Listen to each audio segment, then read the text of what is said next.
আসলে এক্সপিরিয়েন্স হবে আর কি এখানে, যে ইউরোপের মাটিতে প্রথম আমরা খেলতে আসছি। হঠাৎ রোদ আবার হঠাৎ ঠান্ডা, তো সব দিকে মিলাই আলহামদুলিল্লাহ ভালো প্রস্তুতি চলতেছে। আমরা কদিন ট্রেনিং করছি কিন্তু পুরোপুরি স্কোয়াড নিয়ে ট্রেনিং করতে পারিনি। হ্যাঁ, সেটাই। ইউরোপে আসছি এবং ইউরোপের একটা টিমের সাথে খেলতেছি, যেটা ফার্স্ট টাইম, এটা হিস্ট্রিক্যাল। তো আজকে একদম মানে ফুল স্কোয়াড নিয়ে ট্রেনিং করতে পারবো আর কি।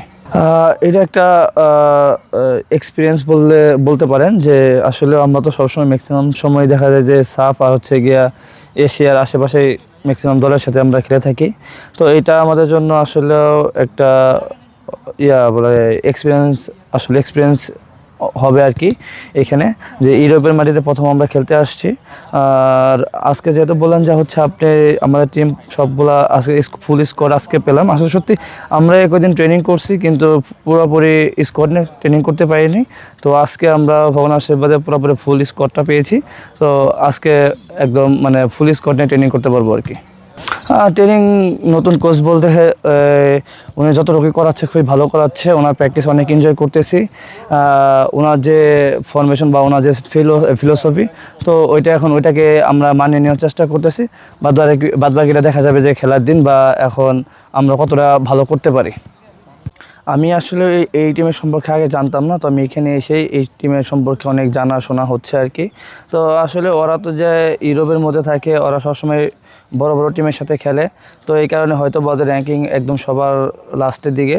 তো আসলে খাতা কলম দিকে চিন্তা করলে হবে না, দেখতে হবে যে ফিজিক্যালি যে ওরা মাঠে কেমন করে আর ওদের সাথে আমরা কেমন করতে পারি, সেটা নিয়ে আমরা ফোকাস করব। আর আশা করব যে আসলে ওদের টিম যেমনই হোক ম্যাচটা উপভোগযোগ্য হবে আর আমরা ভালো কিছু করে 3 পয়েন্ট নিয়ে মাঠ ছাড়তে পারবো। আসলে আলহামদুলিল্লাহ সবাই সুস্থ আছে, ভালো আছে। ওয়েদারেও কিছুটা আছে, হঠাৎ রোদ আবার হঠাৎ ঠান্ডা, তো সব দিকে মিলাই আলহামদুলিল্লাহ ভালো প্রস্তুতি চলতেছে। এনে র্যাঙ্কিংয়ের কোনো না, কারণ অনেক ছোট টিমও অনেক সময় ভালো খেলে। আমরা চাবো যে যেহেতু আমাদের বাঙালি সাপোর্টাররা বেশি আসবে, তা আমাদের নিজের হোম মনে করে আমরা মাঠে নামবো আর আমরা ইনশাল্লাহ ভালো খেলে জয় ছিনিয়ে নেব। আমি যদি সুযোগ পাই আমার 100-এর চেয়ে বেশি দেওয়ার চেষ্টা করব। ওটা ভালো হবে, কারণ আমাদের যারা লোকাল প্লেয়ার, বাংলাদেশের সাপোর্টাররা যত সাপোর্ট দেয় আমরা তত বেশি উৎসাহিত হই ভালো খেলার জন্য।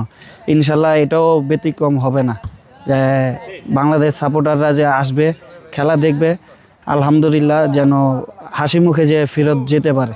দলের জন্য অবশ্যই ভালো, কারণ যখন একটা ভালো গোলকিপার আসে তখন ফাইট দেওয়ার চেয়ে মানে মানসিকতা আরও বেশি বাড়ে। তা আমি মনে করবো এটা দলের জন্য ভালো। এখন সব জায়গায় এরকম হয়, বাংলাদেশের সাপোর্টাররা বেশি আসে, অনেক দূর থেকে আসে খেলা দেখতে, সাপোর্ট দেয়। তাই আমিও চাবো যে এবারও তার ব্যতিক্রম হবে না। হ্যাঁ, সেটাই। ইউরোপে আসছি এবং ইউরোপের একটা টিমের সাথে খেলতেছি, যেটা ফার্স্ট টাইম, এটা হিস্ট্রিক্যাল। এবং আমরা জানি যে সান মেরিনোর র্যাঙ্কিংটা আসলে নিচের দিকে, বাট অ্যাজ এ টিম হিসেবে, ইউরোপিয়ান টিম হিসেবে যদি কাউন্ট করি, ওরা কাদের সাথে খেলে এটা ইম্পর্টেন্ট। সো ম্যাচটা একটা কম্পিটিটিভ ম্যাচ হবে ডেফিনেটলি, এবং এখানে র্যাঙ্কিং কোনো ব্যাপারই না। এখানে দিন শেষে যারা ভালো খেলবে, প্ল্যানে যারা এক্সিকিউট করতে পারবে, তারাই এগিয়ে যাবে এই ম্যাচে। এবং আমি জানি যে এটা আমাদের জন্য অনেকটা আমাদের হোম ম্যাচের মতোই, কারণ আমাদের প্রচুর দর্শক আসবেন এখানে আমাদের প্লেয়াররা, এটা আমাদের একটা উজ্জীবিত হয়ে আমরা খেলবো, এটা নো ডাউট। বাট হ্যাঁ, থমাসের আন্ডারে আমরা যেটা ঢাকা থেকে শুরু করেছি, আজকে মিলে অনেকগুলো সেশন হয়ে গিয়েছে। সো ওর যে আইডিয়া, ওর যে গেম প্ল্যান, এটা আমাদের প্লেয়ারদের আসলে একটা কোচ থেকে আরেকটা কোচে আসার, একটা স্টাইল থেকে আরেকটা স্টাইলে ঢোকা, এটা একটা ট্রানজিশন যাচ্ছে। বাট আমাদের প্লেয়াররা বেশ মানিয়ে নিয়েছে এবং ও সিম্পল ফুটবল খেলতে পছন্দ করে, বল পজিশন রাখতে পছন্দ করে, প্লাস অ্যাকুরেসি এবং একসাথে প্রেসিং করলে একসাথে প্রেস করবে টুগেদার। এই বিষয়গুলো তো আসলে যে কোনো কোচ যে কোনো স্টাইলের সাথে আপনাকে অ্যাডপ্ট করতে হবে, এবং আমাদের প্লেয়াররা সেটা বেশ মানিয়ে নিয়েছে। এখন কথা হচ্ছে যে দিন শেষে আমরা মাঠে গিয়ে নিজেদেরকে কীভাবে মেলে ধরতে পারি, বাট স্টাইল এবং আদার্স অলমোস্ট আমাদের প্লেয়াররা বুঝে ফেলেছে। সো আশা করছি যে এটা আমাদের চ্যালেঞ্জ হবে যে আমরা এটা এক্সিকিউট করতে পারি কি না, কারণ এটা প্রথম ম্যাচ হয়ে যেতেছে। সো যেখানে আপনি মানে আপনার র্যাঙ্কিং থেকে কম, বাট এটা একটা শক্তিশালী দল হিসাবে আমরা কাউন্ট করছি। আমরা কোনোভাবেই ওদেরকে মানে ওই র্যাঙ্কিং দিয়ে বিবেচনা করছি না, যেটা কোচ নিজেও বলছেন। আমরা প্লেয়াররা এবং কোচিং স্টাফ সবাই জানি যে এখানে আমাদের জন্য একটা মানে কঠিন লড়াই অপেক্ষা করছে, এবং আমাদের জন্য আমরা মেন্টালি ফিজিক্যালি এটার জন্য রেডি ইনশাআল্লাহ। এবং সব কিছু মিলিয়ে এটা আসলে একটা ট্যাকটিক্যাল ম্যাচ হবে ডেফিনেটলি।